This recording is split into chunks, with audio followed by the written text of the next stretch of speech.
utakmica bez takmičarskog značaja i za jednu i za drugu ekipu. Radi se samo o prestižu, mi imamo dosta kadrovskih problema, imamo igrača sa parnim kartonima, imamo povređeni, tako da će na utakmici šansu dobiti igrači koji su imali manju minutažu i pokušat ćemo bar da prestignemo Radničko, kao što sam rekao, utakmica bez takmičarskog značaja, a radi se samo o prestižu.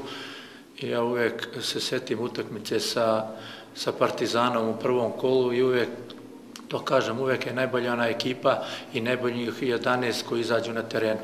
Mi ćemo pružiti svoj maksimum i želje i htenja i volje i pokazat ćemo, i ta utakmica će sigurno doneti na koga može da se računa u novoj sezoni. Rusmir je još ranije povređen, neće igrati zbog žutih kartona Arsenijević, Protić, Vuković, Kenan Ragipović i Mutavčić.